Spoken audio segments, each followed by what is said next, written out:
Bonjour à tous, j'espère que vous allez bien et que vous passez un bel été.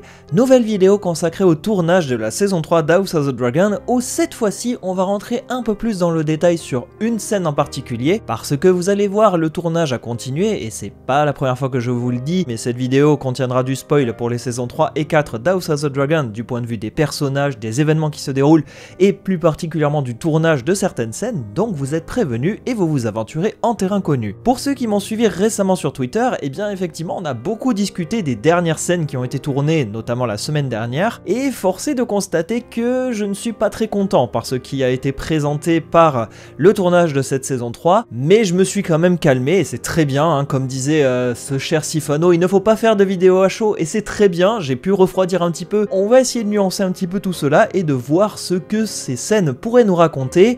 Même si on va être malheureusement obligé aussi un peu de les prendre au premier degré et de voir ce qu'elles nous montrent quand même. Dans la dernière vidéo, je m'étais plutôt orienté autour de certaines scènes qui allaient ensemble, notamment tout ce qui touchait à la bataille du Gosier, les Vélarions et la bataille sur la plage qui semble être la conséquence directe de la bataille du Gosier. Et très récemment, une batterie de 3 nouvelles images nous sont parvenues, où l'on peut voir tout simplement les personnages qui gravitent autour du clan Vélarion ensemble sur une plage, avec notamment Corlys Vélarion qui porte son armure sur 2 images et sur une autre où l'armure est posée directement à même le sol. Preuve en est que on est très certainement après la bataille du Gosier et les conséquences qui découlent de cet affrontement naval, la destruction de la marque et la découverte de la perte de cette île, et aussi nous montrer que toute la famille Vélarion semble être au pied du mur après la destruction de cette île par l'armée de la Triarchie. Mais outre cela, dans la dernière vidéo, je vous avais montré que le campement des Hightower semblait être en construction et possiblement aussi tout ce qui était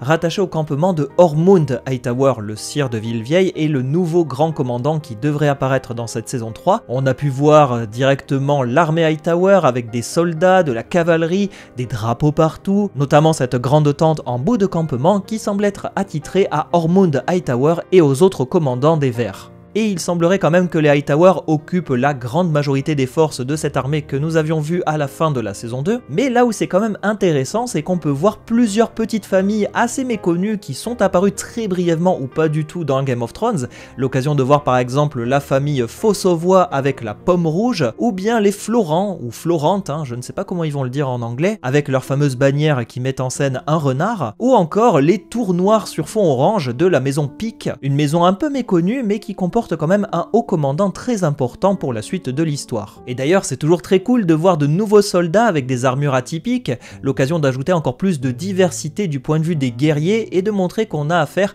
à une armée qui n'est pas forcément composée que d'une seule et même famille. Ce sont la grande majorité des bannerets du Bief qui ont rejoint Lost menés par les Hightower. Très brièvement, sur une scène qui a été filmée au loin, on peut voir le personnage de Jon Roxton qui apparaît, et ce personnage je le trouve très intéressant dans la manière dont il est mis en scène pour l'instant, parce que j'ai quand même l'impression d'avoir affaire à quelqu'un d'assez balèze et bien musclé, hein, avec ce côté brut épaisse à la limite d'un ours bien baraqué, qui me rappelle un petit peu la montagne dans la première saison de Game of Thrones, avec ce côté d'une carrure vraiment très imposante, et ce qui est intéressant c'est qu'il porte son épée en acier valyrien dans le dos, qui n'est autre que Faiseuse d'Orphelin, qui est décrite dans les livres comme étant une épée avec une lame extrêmement sombre, à la limite du noir. Pour être honnête, s'ils font une épée qui ressemble un petit peu à l'acier de Damas, ça ne me dérange absolument pas, et ça permettrait de faire aussi le lien avec les épées en acier valyrien que nous avions déjà vu dans les précédentes saisons d'House of the Dragon, et plus particulièrement Game of Thrones.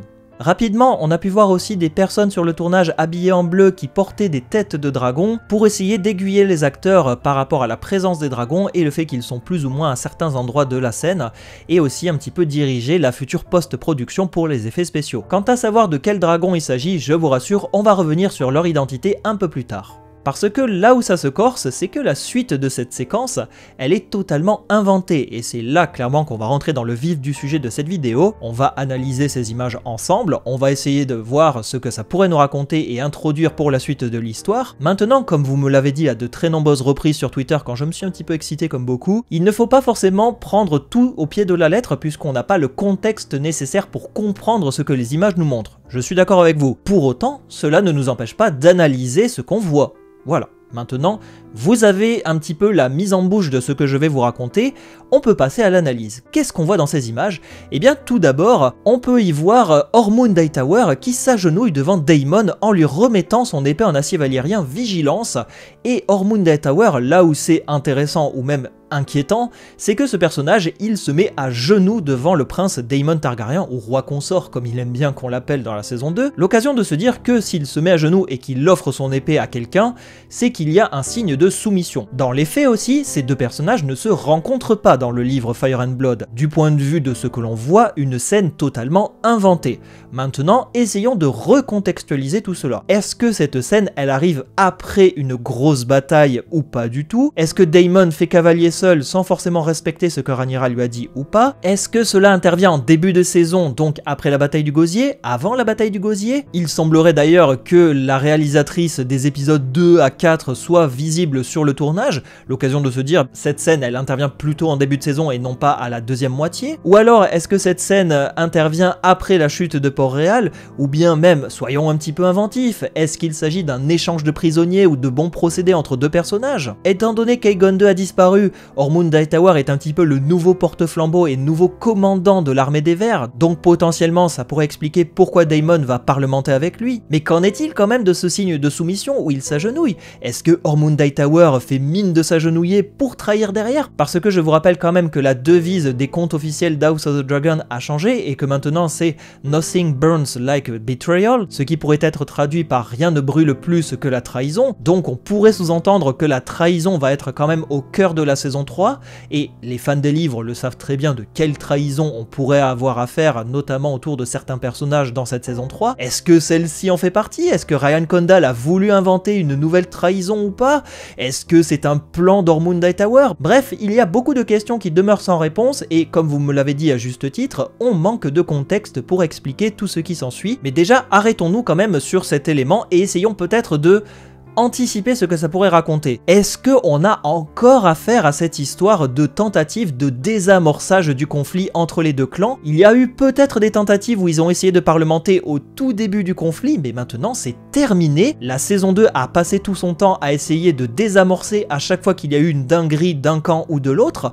Maintenant, les fans ont compris que la guerre est inévitable, que ce n'est plus possible de marchander cette guerre et d'essayer de sauver les apparences. C'est impossible de réconcilier les deux clans et qu'une paix n'est clairement pas envisageable. Et d'ailleurs c'est même dit texto dans le livre, et je vais vous le lire, parce que dans Fire and Blood, juste après la chute de Port-Réal, Rhaenyra convoque son conseil restreint pour discuter de la voie à suivre concernant la suite du conflit, et voici ce qui est dit. La guerre prendra fin quand les têtes des traîtres seront fichées sur des pics au-dessus de la porte du roi, pas avant. Daemon, il n'est pas là pour faire la paix, il est là pour faire la guerre, il a compris qu'on ne peut plus revenir en arrière, maintenant la seule chose qui pourrait résoudre le conflit, c'est l'anéantissement du clan des Verts. Et dans la suite de cette discussion, Rhaenyra, elle va dans ce sens, elle va dire la chose suivante. Une fois qu'ils seront morts, le reste ploiera le genou, qu'on abatte leur dragon pour que je puisse accrocher leur tête au mur de ma salle du trône. De fait, à l'appui de ça, le livre dont Ryan Condal, voilà, il s'en fout complet, Rhaenyra, à la fin de cette discussion, elle prend quand même parti pour la poursuite de la guerre et l'anéantissement des hauts commandants du clan des Verts,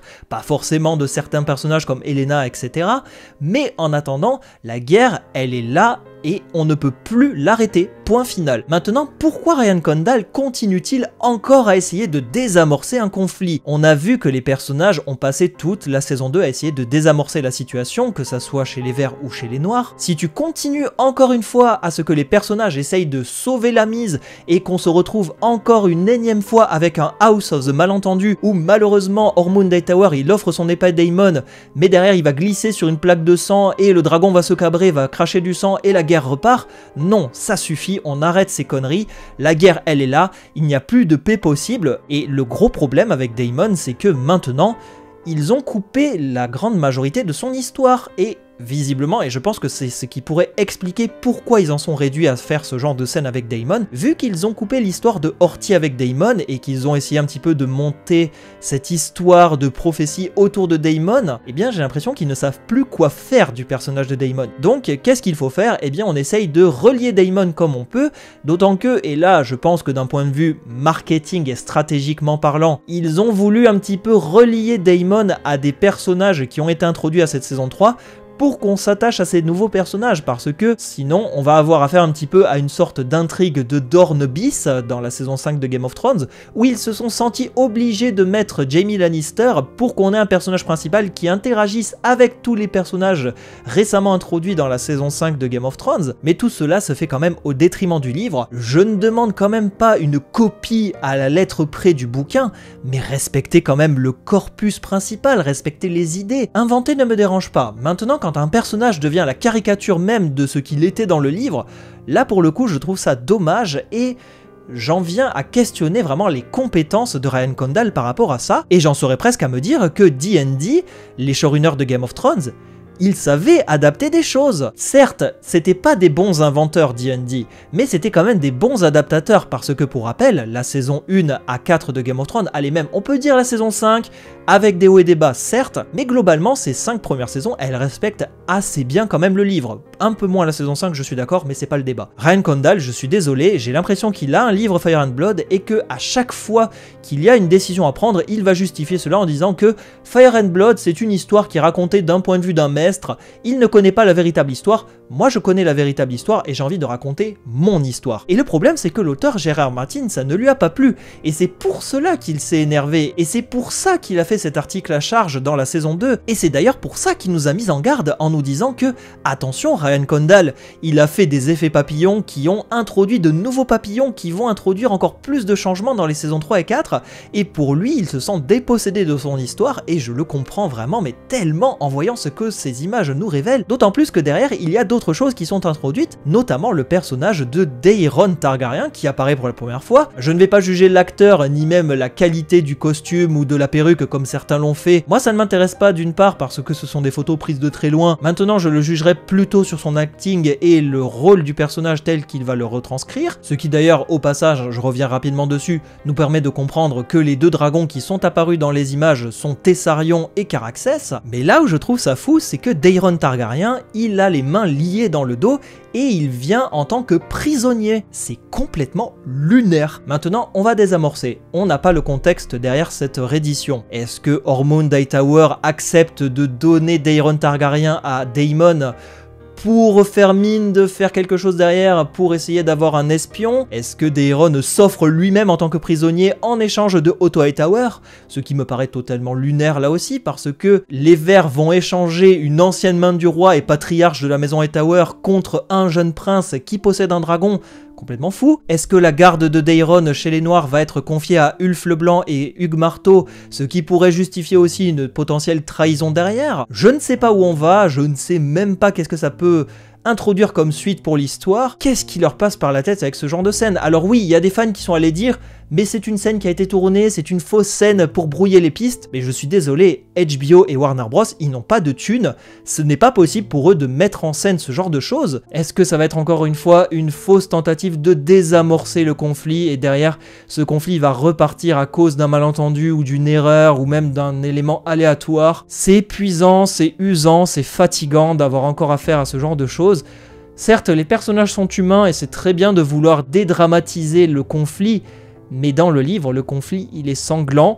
Certains personnages comme Daemon sont un petit peu sans pitié et sanguinaires et ont la dent dure contre le clan des Verts. Rhaenyra aussi, parce que derrière, elle a perdu beaucoup de ses amis et même de sa famille. Et quand bien même tu essayes d'avoir une pseudo-amitié et un sentimentalisme vis-à-vis de Alicent et Helaena, mais il y a des dingueries qui ne passent pas. Et là, je suis désolé, une tentative de paix entre les Verts et les Noirs à ce stade même du conflit, c'est une pure folie. Je ne vais pas aller plus loin parce que effectivement ça manque de contexte et peut-être que je reviendrai sur mes propres paroles lorsqu'on verra le jour J cette scène, ou pas, qui sait, on n'est pas à l'abri aussi que cette scène soit coupée du montage. Peut-être j'ai apporté un peu de contextualisation et d'éléments qui pourraient expliquer cette scène pour un petit peu nuancer les propos. Il faut pas tomber non plus trop dans les émotions avec ce genre de situation, on ne sait pas tout et il vaut mieux parfois un petit peu prendre du recul. C'est ce que j'ai voulu faire avec cette vidéo et j'espère que vous me comprendrez. Maintenant la parole est à vous en commentaire, dites-moi ce que vous en avez pensé, si comme moi vous êtes inquiet ou pas, et quant à moi je vous donne rendez-vous très bientôt pour de nouvelles vidéos sur l'univers d'House of the Dragon qui je l'espère seront peut-être un petit peu plus optimistes. Salut à tous!